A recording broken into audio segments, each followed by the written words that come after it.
Chose this verse because it reminds us that house church has been a part of the church right from the start. Also, it helps us see that the four marks of the church are well-founded and well-established. That's important for us in reaching out because the four marks of the church are the core of our meetings: fellowship, worship, nurture, and mission.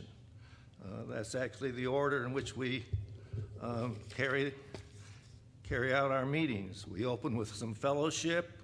We exchange news of our activities or plans, share concerns, usually with some light refreshments.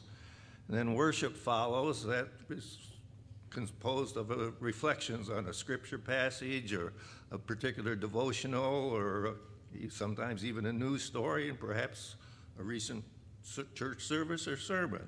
And we include prayer time and occasionally a hymn. We're not quite as much singing as we used to be, but we still get one in. Next is nurture. We're just finishing this book, Necessary Risks by Terry McDowell Ott. And I believe that Trinity is going to be hearing a fair amount more about this book and author soon, so I won't go into that particularly. And we end with mission, which is the most flexible and least developed of the four marks for reaching out house church. A variety of reasons. We're not quite as mobile and able to engage in a lot of mission activities, and we've tried various things, and we'll keep trying and varying. Sometimes we're getting a little more focused on individual acts instead of a long-term mission, but it's still there, and it gives us a lot of opportunity for development and progress. And we usually close with a song. So that is a overall view of what we do, and I can say that we enjoy the support of the people in the church and the support of this congregation. And it's been a rich and rewarding experience, and it's a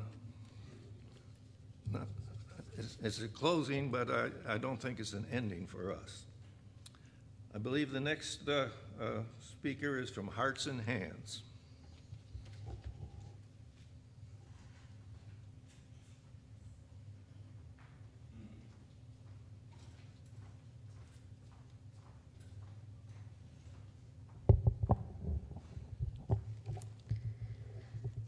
Good morning. We're Lauren Strauderman and Stephanie Gardner, and we're representing our congregation's Hearts and Hands Prayer Shawl Ministry. This year, we continue to find our scriptural challenge in an Old Testament verse from Lamentations 3:41. Lift up your hearts and hands to God in heaven. The word hearts in our name signifies our prayers and blessings for those who receive the shawls, scarves, lap robes, or stoles, and the word hands signifies the types of handiwork used in the creation of these prayers. We particularly focus on two marks of the church: mission and fellowship. And we are going to see some recipients of shawls. Our commitment to mission this year has occurred as a major focus. Over the last 15 years, we provided over 200 beautiful prayer shawls, scarves, lap robes, and stoles. They've been shared with persons of all ages, with people in our community, and with people in the congregation, and people in the wider world, even including across the world. This year, 2 of our shawls were sent to Haresh and Hamath Anag, our online friends, worshiping with us from India. As a token of our love for them, their faithfulness in worshiping with us, and their work with at-risk children. Hamish recently shared this note with us. We would like to thank you and all of our Trinity families for your love and prayers for us. Thank you very much for sending this beautiful prayer shawl for me and my wife, Hamatha. When we received this beautiful gift, the tears of joy rolled down from our eyes. Special thanks to Prayer Shawl Ministry and those who prepared this for us. Please continue to uphold us and the orphans in your precious prayers. Thank you very much. Hearts and Hands is grateful that its ministry once more has extended beyond U.S. borders. Fellowship. Our commitment to fellowship this year has occurred in two ways. One, much love and attention are given to the act of sharing a shawl. Shawls are blessed at our meetings by individuals as they are completed, or during worship at Trinity, as we are going to do today. Please join me in the following blessing of the shawls that you see on the chair.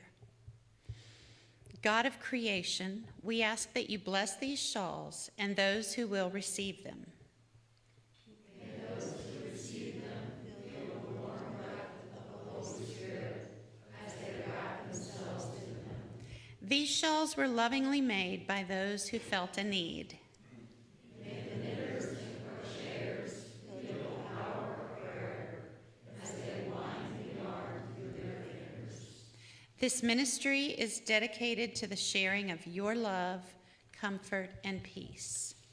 May all feel the love, comfort, and peace of your presence. Amen. Thank you. After the shawls are blessed, they are carefully wrapped in tissue paper and placed in a gift bag. A written blessing is included with each shawl. Whenever possible, we have visited with the person receiving a prayer shawl.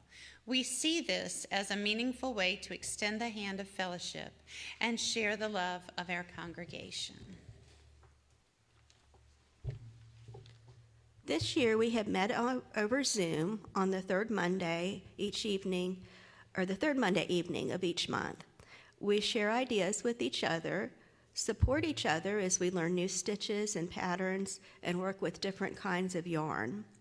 And we love, laugh, and grow in Christian fellowship with each other. How would you like to grow? We would love to include others who don't necessarily love to knit and crochet, but would like to share in the ministry in some way. This could be by donating to or helping to create SHOO, S-H-O-O, boxes for this ministry. Stay tuned for more information about our renewed call on Sunday, September the 24th.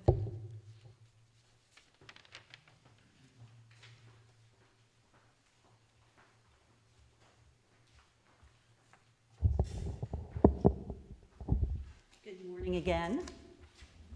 I'm representing the clothes closet. From Matthew 25, "Then the king will say to those on his right, 'Come, you who will receive good things from my Father, inherit the kingdom that was prepared for you before the world began. I was hungry, and you gave me food to eat. I was thirsty, and you gave me a drink. I was a stranger, and you welcomed me. I was naked, and you gave me clothes to wear. I was sick, and you took care of me.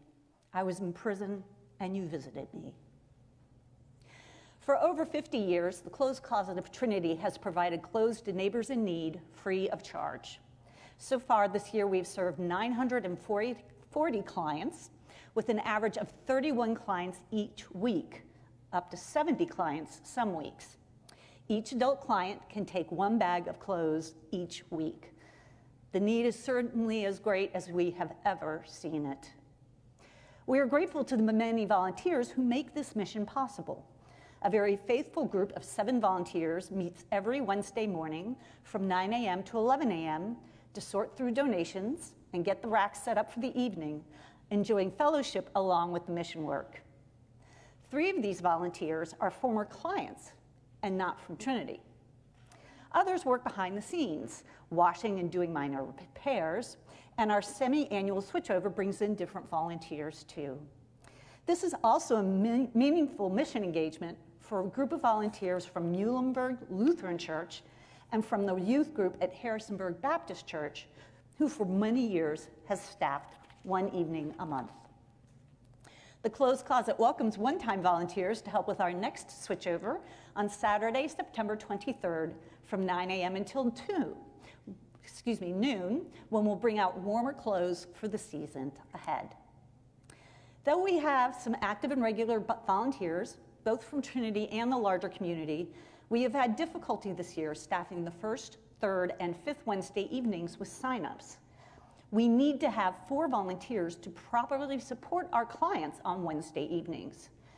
The Closed Closet has 3 regular volunteers who consistently help on the first Wednesday and step in when they can for other nights. And Trinity is truly blessed to have these committed volunteers, as well as others who volunteer now and then. Unfortunately, due to limited volunteers coming forward consistently to fill in the gaps, it has been difficult to staff those weeks. Recognizing that, we will be shifting to opening the Closed Closet only on the evenings when we have specific groups of at least 4 volunteers committed to serve. As of now, that would mean the Closed Closet would be open for clients on the 2nd and 4th Wednesdays of each month. If you would like to take on forming a viable and consistent group for the 1st, 3rd, or 5th Wednesdays and would ensure that we could open regularly on that week, please reach out to Kathy Gillette. Similarly, if you know of any groups, are part of a group, or wish to start a group that might be interested in staffing 1 evening a month, please reach out to Kathy. Thank you.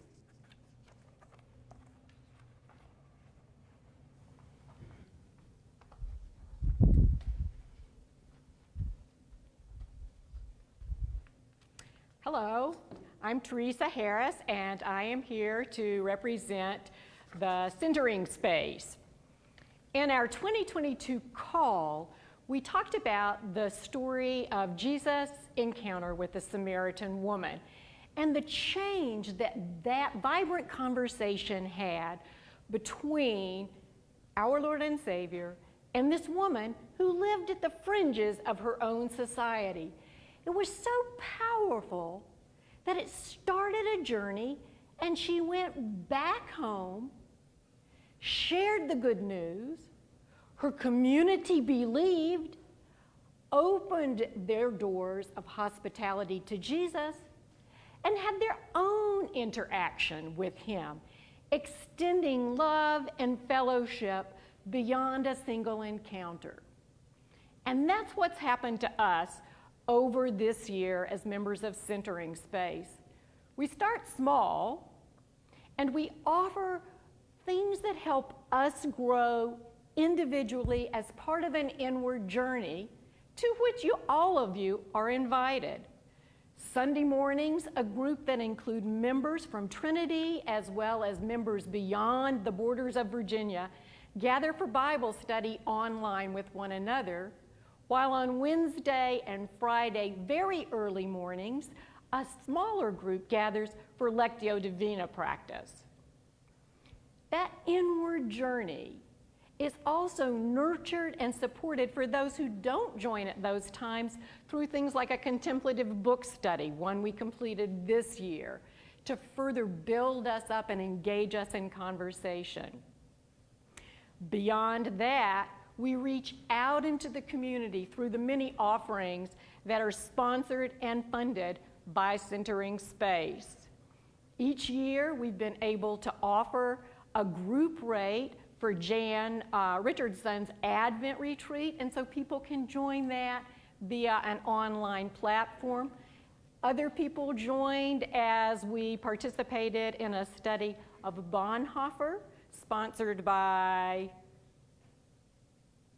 Homebrewed Christianity. Got it? But we also offer classes that extend out and include our community as well as much larger.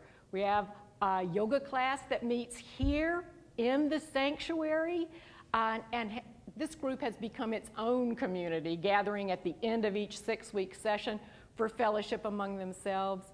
We offered once again an Enneagram class led by Luann Austin, a member of our community, and included members of Trinity and the broader community here as well. We've welcomed into our space Catherine House, who oversaw Myrtle projects such as ours that received funding, as well as the Reverend Tom Moore from Pittsburgh's Center Presbyterian Church, who were interested in seeing what it is that we do. Finally, Centering Space extended its own Trinity borders by using upstairs space to host our young disciples, whom you've noticed have disappeared, and are upstairs with one of our adults. And we moved downstairs to work with the session and the congregation to extend hospitality to those who might use the yoke room and the hall outside as a beautiful place to gather for small services and for meetings and to reflect on what God is doing within our lives. We've begun exploring the expressive arts as well. We had members who supported the Poor Art Intergenerational Nurture earlier in the Pentecost season, and we also supported a prayerful art retreat with the Reverend Ashley Eiserhagen. We look forward to another year coming ahead with many opportunities for contemplation, for action, for renewal, and for expression. And so we'll tell you about those in just a few weeks. Thank you.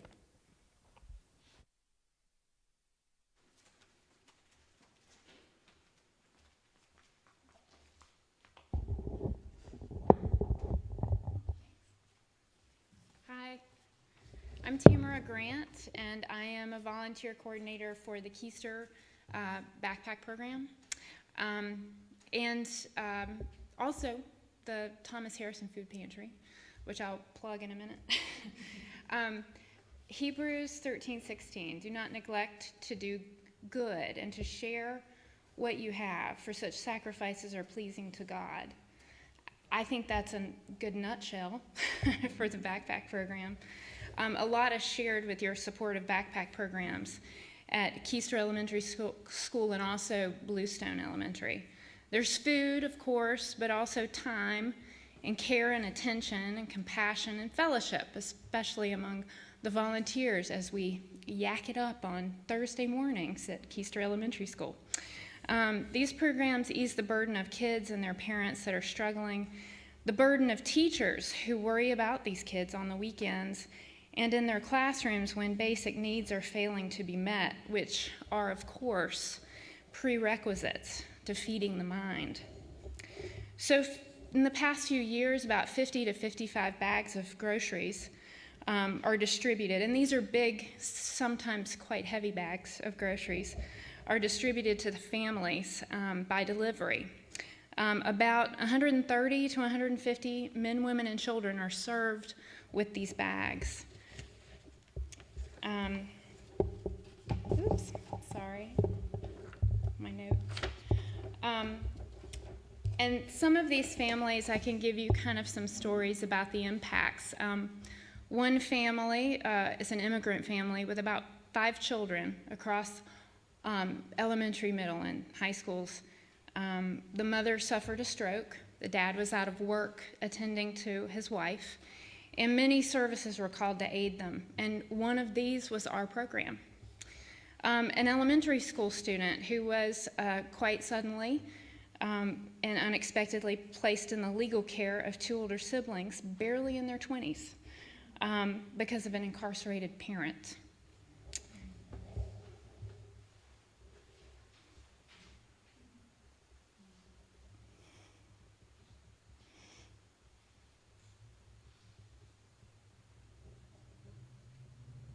Sorry.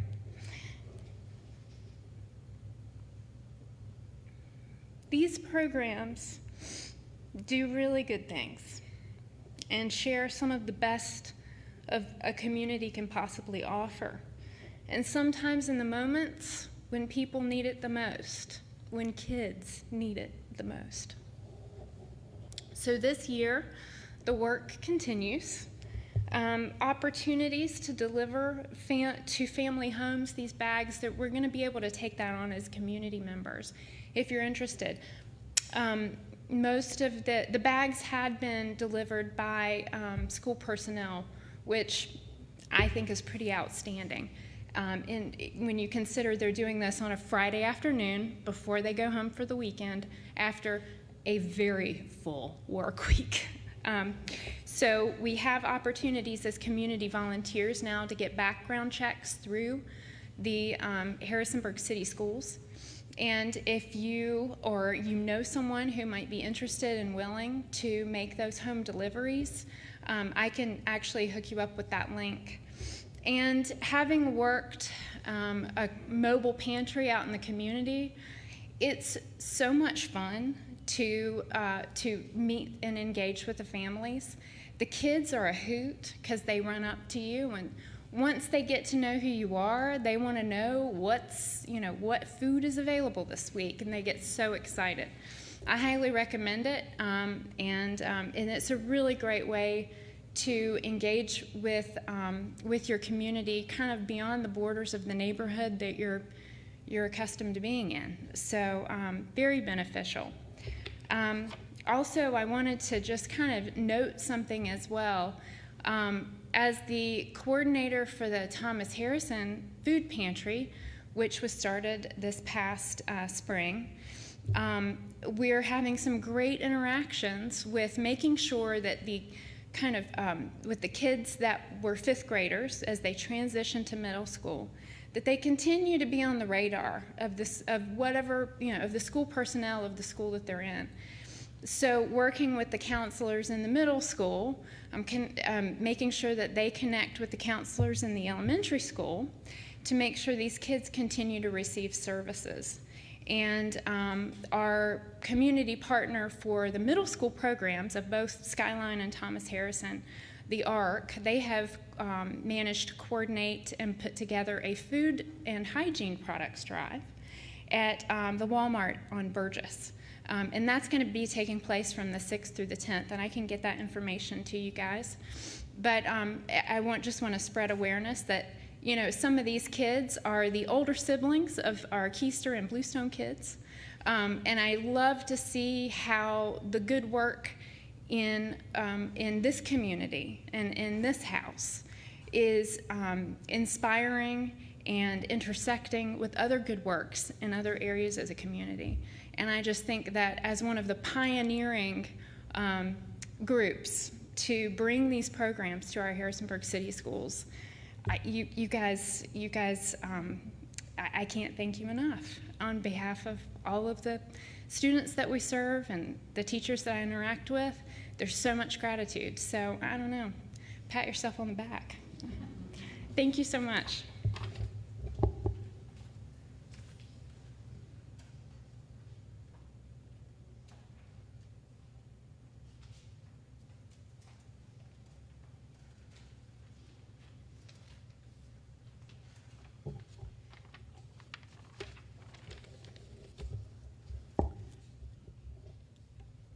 Last week, before I came to church, I learned there had been a racially motivated mass shooting in Jacksonville, Florida.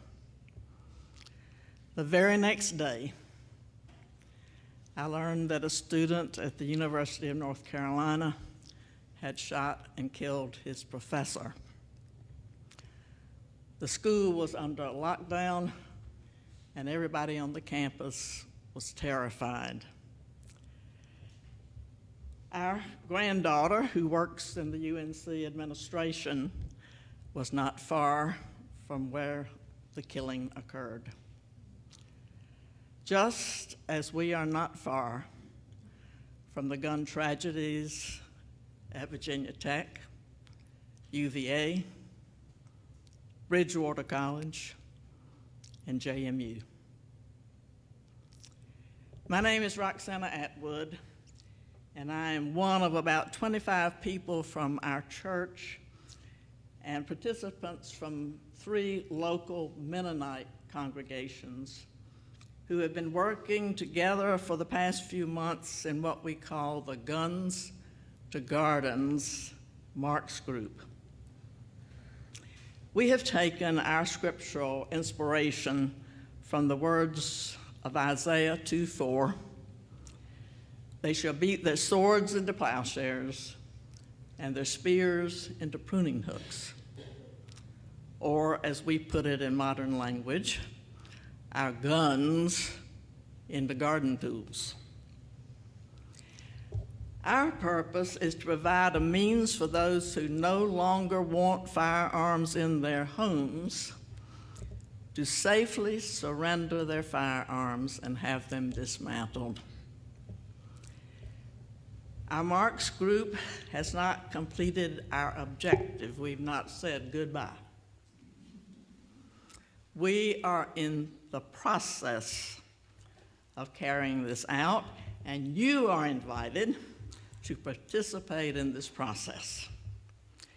You can come by joining us here on Sunday, October the 22nd at 2 o'clock.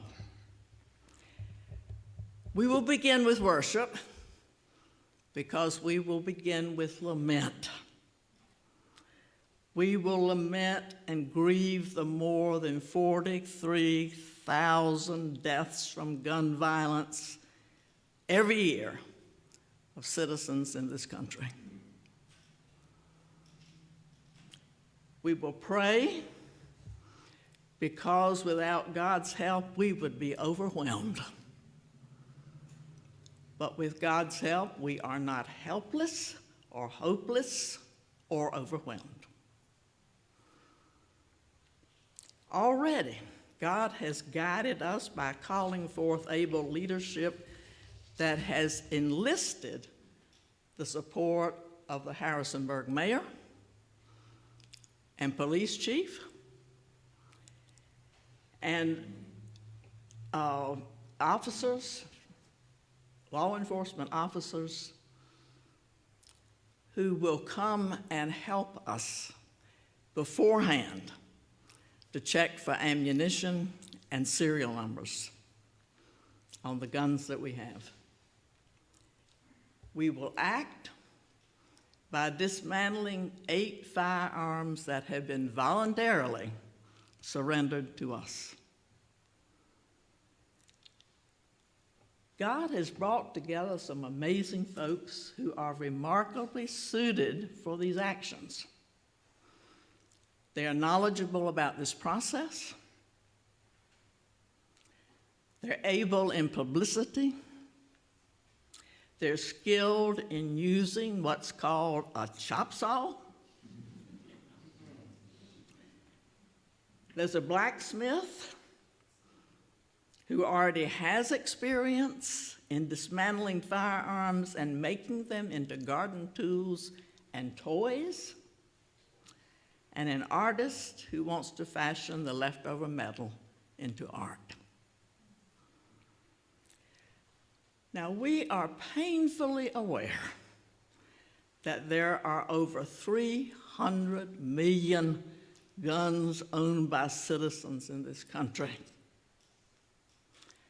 There are more guns than there are citizens.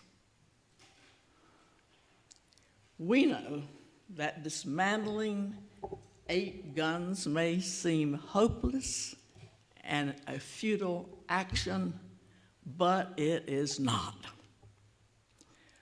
We are part of a nationwide Guns to Gardens movement among churches in this country that have, over the past several years, dismantled thousands of guns.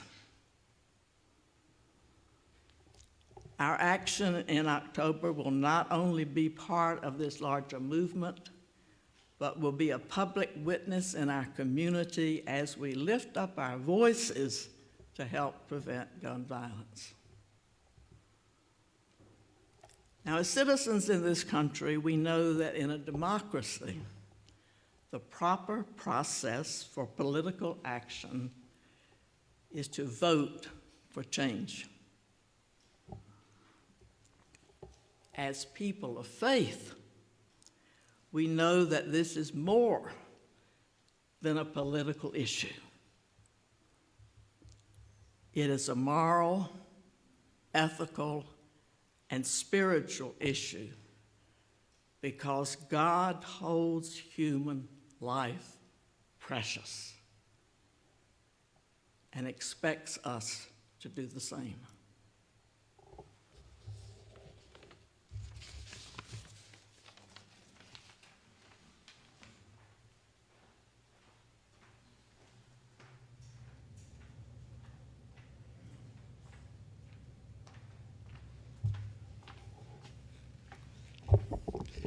Good morning, I'm Rick Oram, and why do I have to follow Roxana? I'm here to represent Sanctuary House Church. Let me begin by reading from the book of Psalms, chapter 18, verse 2. The Lord is my rock and my fortress and my deliverer, my God, my rock, in whom I take refuge, my shield and the horn of my salvation, my stronghold. Sanctuary House Church met bi-weekly since last October on every second and fourth Wednesday evening, starting with primarily virtual meetings over Zoom and ending with a return to in-person meetings at Trinity, either outside the church house, on the lawn, or in the sanctuary in June, July, and August. Our covenant for 2022-23 listed 11 members. The primary mission for Sanctuary House Church began as an effort to provide an actual sanctuary to immigrants in the Harrisonburg community who were threatened with deportation. Eventually, as it became clear that the Trinity Church House could not support such an effort, the mission evolved into one primarily to provide transportation of local immigrants and refugees to immigration courts in Northern Virginia or to local health providers through Vanita. As a result, and thanks to the efforts of Sally Boucher and Hetty Reese, our main mission in the past 2 years turned to helping a young single mother from Honduras with a now 4-year-old daughter with severe developmental challenges to obtain special care through UVA Medical Center in Charlottesville. The mother is now in the process of applying for asylum thanks to the advice of a local attorney, funded largely through contributions from members of the Sanctuary House Church and other members of Trinity. Through the efforts of this legal team, our beautiful 4-year-old child has applied for special immigrant juvenile status, and she, along with her mother, obtained Social Security numbers and work permits in late June. Status is still pending as the cases work their way through the tedious immigration system. It may take an additional 3 to 4 years for her child and even longer for the mother. Liliane was enrolled last year in a special education program for preschool children at Pleasant Valley Elementary School, where she receives physical and occupational therapy. She will continue in the same classroom for this school year. The local Community Services Board, which has case management and program services for children with disability challenges, began to provide services in this past year. Through this agency, money was found to add additional outpatient speech, occupational, and physical therapy sessions weekly. As you can see, that is a lot of driving. Since our young mother is still learning to drive in order to get her own license, help with transportation from members outside of House Church have been helpful. Trinity, in effect, has become a refuge for this young mother seeking asylum and a better life for her daughter. In summary, the mission of Sanctuary House Church has been evolving over the past 6 years or more and will undoubtedly continue to evolve as circumstances warrant. Our nurture activity for the year was a study of 2 books led by member Bill Reinhold. In the fall, we read Solito, a personal account of an El Salvadoran refugee, Javier Zamora, and his harrowing trek north to escape crime in his native El Salvador and find refuge in the United States. In the spring, we read Beyond Welcome by Karen Gonzalez, an immigrant advocate who emigrated from Guatemala as a child and who writes about her experiences both in the United States and abroad from a Christian perspective. Both of these books provide important and varied insights into the experiences of immigrants as we struggle to better understand Marisol's own experiences in finding a sanctuary here in Harrisonburg for herself and her daughter. We opened every meeting with a devotion led by various members of the group, organized by Hetty Reese. We celebrated communion twice, both led by Bill Reinhold. We spent some time at every meeting sharing joys and concerns. After starting the year with primarily virtual meetings over Zoom, we came together in the spring and summer with in-person gatherings at Trinity. In July, we celebrated members' birthdays in an activity organized by members Vicki Carruthers and Mo McLeod. There is a strong sense of shared community among members of Sanctuary House Church, but we are most interested in welcoming new members as we anticipate a recall of this house church later this month. As part of our end-of-year evaluation, we discussed the possibility of a name change to better describe our evolving mission and to more effectively recruit new members. We will give more consideration to this in the fall. Please give Sanctuary House Church your prayerful consideration as you contemplate your participation in the life of our church in the new year.